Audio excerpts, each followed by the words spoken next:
Manusia, hewan maupun tumbuhan, sebagai makhluk hidup, kita perlu oksigen untuk hidup. Waktu bernafas, kita mempunyai organ-organ yang bekerja sama dan membentuk sistem organ yang bekerja mengatur oksigen yang ada di lingkungan hidup sampai pada setiap sel yang kita butuhkan. Oksigen ini tidak tersedia di dalam tubuh makhluk hidup. Kita mendapatkan oksigen dari lingkungan sekitar kita. Bernafas artinya kegiatan menghirup atau memasukkan oksigen dari lingkungan hidup dan mengeluarkan karbon dioksida dan uap air melalui alat pernafasan kita. Kali ini kita akan mempelajari lebih lanjut tentang organ-organ pernafasan manusia.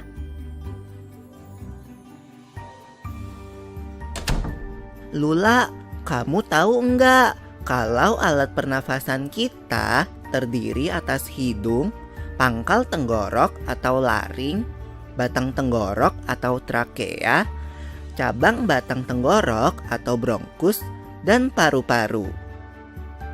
Iya, Pipo. Melalui lubang hidung, udara mendapatkan jalan keluar dan masuk ke dalam tubuh kita. Tapi, selain itu, udara juga dapat keluar masuk melalui mulut loh. Namun, jika kita bernafas menggunakan hidung, akan lebih baik loh, Pipo. Karena terdapat lendir dan rambut-rambut halus.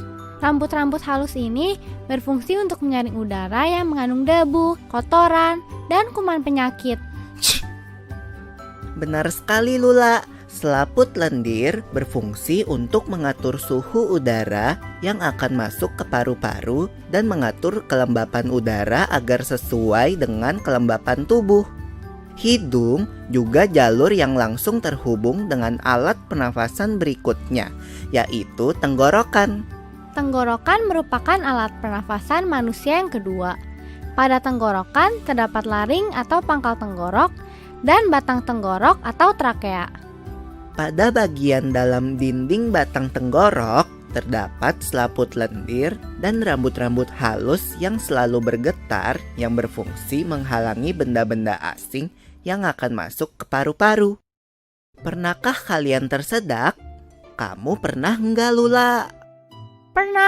Pernah banget, Pipo. Itu kenapa ya, by the way?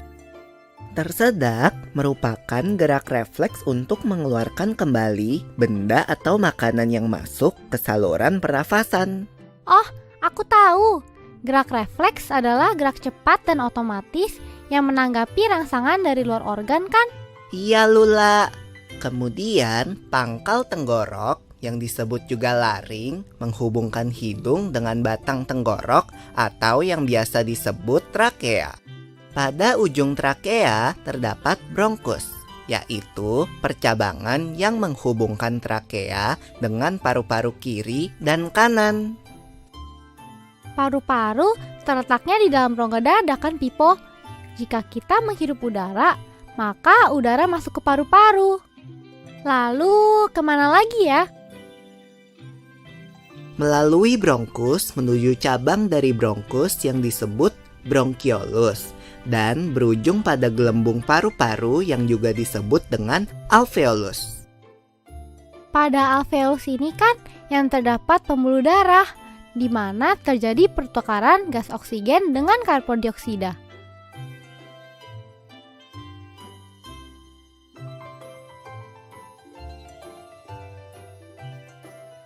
Well, Pipo, tahu gak kalau sistem pernafasan kita terdiri dari dua, kan?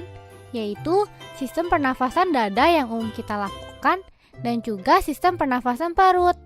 Jelasin dong, Pipo, apa sih perbedaan detailnya? Pernafasan dada terjadi karena gerakan tulang rusuk oleh otot-otot antar rusuk.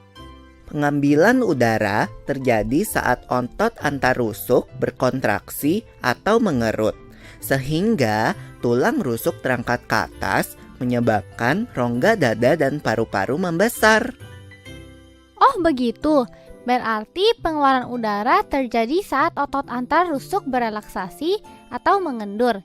Saat itu, tulang rusuk turun ke posisi semula, menyebabkan rongga dada dan paru-paru mengecil, kan? Ya, benar sekali. Lalu menurut kamu, bagaimana dengan pernafasan perut kita, Lula? Aku belum yakin banget sih, Pipo. Jelasin dong. Pernafasan perut terjadi karena gerakan otot diafragma, yaitu sekat yang membatasi antara rongga dada dan rongga perut. Pengambilan udara terjadi saat otot diafragma berkontraksi. Posisi diafragma mendatar menyebabkan rongga dada dan paru-paru membesar. Berarti pengeluaran udara terjadi saat otot diafragma berelaksasi. Posisi diafragma melengkung ke atas, lalu menyebabkan rongga dada dan paru-paru mengecil. You're right, Lula. Lalu, gimana kalau kita sesak nafas karena banyak asap? Itu akan kita bahas lagi dalam video selanjutnya.